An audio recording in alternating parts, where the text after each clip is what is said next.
Lectura del Santo Evangelio según San Lucas.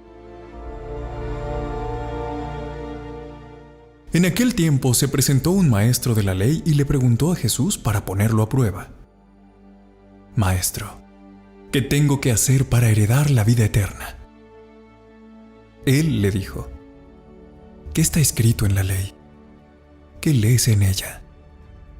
Él contestó: Amarás al Señor tu Dios con todo tu corazón y con toda tu alma, y con todas tus fuerzas, y con todo tu ser, y al prójimo como a ti mismo.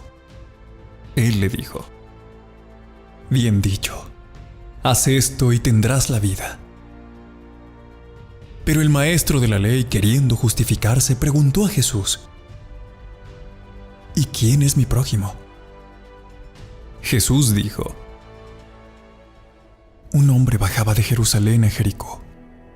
Cayó en manos de unos bandidos que lo desnudaron, lo molieron a palos y se marcharon, dejándolo medio muerto. Por casualidad, un sacerdote bajaba por aquel camino y, al verlo, dio un rodeo y pasó de largo. Y lo mismo hizo un levita que llegó a aquel sitio. Al verlo, dio un rodeo y pasó de largo. Pero un samaritano que iba de viaje llegó a donde estaba él y al verlo le dio lástima.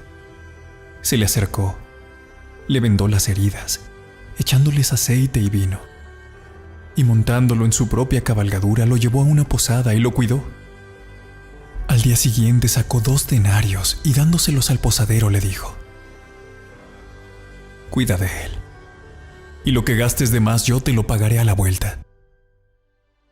¿Cuál de estos 3 te parece que se portó como prójimo del que cayó en manos de los bandidos? Él contestó: El que practicó la misericordia con él. Díjole Jesús: Anda, haz tú lo mismo.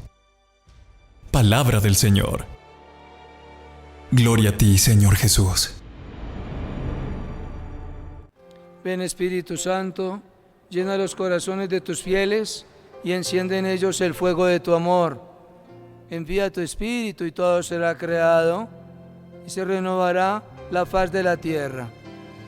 Oh Dios, que lesionaste los corazones de tus fieles con la ciencia del Espíritu Santo, haz que, guiados por este mismo Espíritu, saboreemos las dulzuras del bien y gocemos siempre de sus divinos consuelos.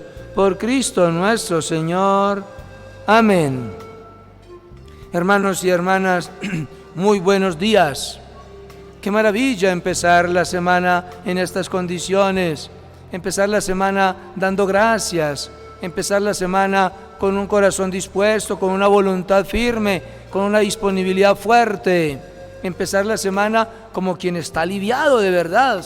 Y aún el enfermo también puede empezar la semana bien a pesar de su enfermedad.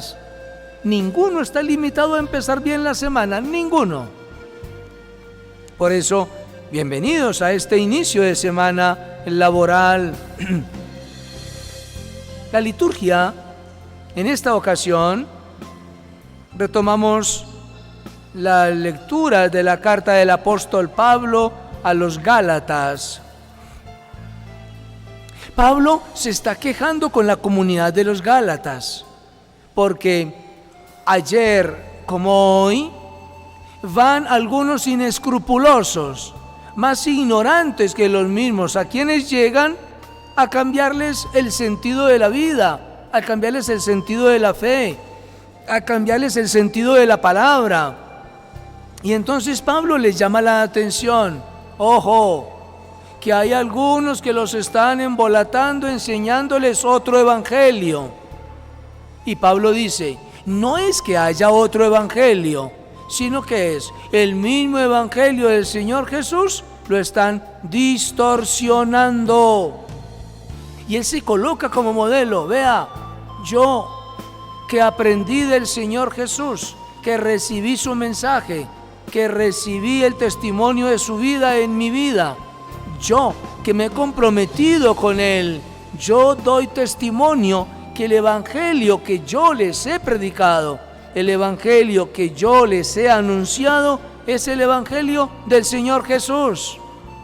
Y atentos a esta sentencia, Gálatas 1:6, atentos a esta sentencia.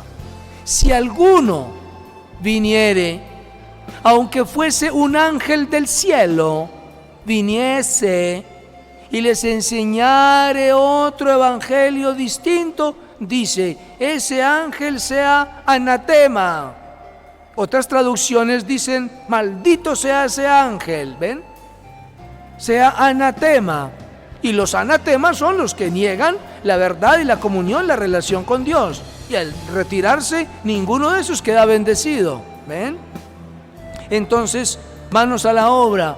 Hay que fortificar la fe, hay que reforzar la fe, hay que animarnos en la comunión de la fe para que ninguno más ignorante que nosotros venga a distorsionarnos la fe y nosotros en lo que tenemos seamos capaces de fortificarla. Eso es lo que hace falta a los cristianos de hoy. Quien sea valiente, quien sea fuerte, quien sea seguro. Recordemos la alianza del Señor, dice el salmista en su oración 110, y esa alianza es permanente, no se les olvide, eterna, hoy, mañana y pasado, siempre es la misma. Ustedes y yo somos los que estamos movidos y calculados en el tiempo, pero la alianza del Señor Dios no, es una, única e irrepetible. En este orden de afirmarnos a la fe, entonces viene el contexto del evangelista San Lucas. Y en el contexto del evangelista San Lucas, alguien le pregunta a Jesús, Señor, ¿yo qué tengo que hacer para alcanzar la vida eterna? Como si no supiera. Y el Señor le dice, ¿qué lees en la Escritura? Y entonces él dice, sí, en la Escritura está que hay que amar al Señor Dios con todo el corazón, con toda la mente, con toda la vida, con todas las fuerzas, y amar al prójimo como a uno mismo. Entonces dice el Señor, haz esto y vivirás. Y él le dice, ¿y quién es mi prójimo? ¿Ve? A veces continuamos algunos de nosotros pasándonos las de justos. No sabemos nada, pero todo lo entendemos. Y entonces viene el Señor y pone en su lugar y le coloca un modelo en una parábola. Un hombre bajaba de Jerusalén a Jericó. Ese fue al que asaltaron los ladrones y lo dejaron medio muerto. Pasó un sacerdote del Antiguo Testamento, no le importó. Pasó un levita, tampoco le importó. Y pasó uno que venía de Samaria, un samaritano, ¿ve? Y ese tuvo compasión, se bajó de su carruaje, lo atendió, lo curó, luego lo llevó a una posada y entregó unos centavitos para que lo cuidaran. Y pregunta el Señor, ¿cuál de los tres se comportó como prójimo? Y él respondió sanamente, el que tuvo cura de él. Y el Señor le dice, bueno, ¿quieres alcanzar la vida eterna? Ve y haz tú lo mismo. Es para ustedes y para mí. Hagamos nosotros lo mismo. Prójimo tenemos por todas partes. A quien hacerle el bien tenemos por todas partes. A quien servir tenemos por todas partes. A quien ser útiles tenemos por todas partes. Entonces, no nos durmamos, que es la hora de la verdad de Dios, como nos lo manifestaba la liturgia en el día de ayer domingo. Ánimo, padres, madres e hijos, cuiden los jóvenes, atentos a los niños. Que los bendiga el Dios Padre, Hijo y Espíritu Santo, descienda sobre ustedes y los acompañe para siempre. Buen día.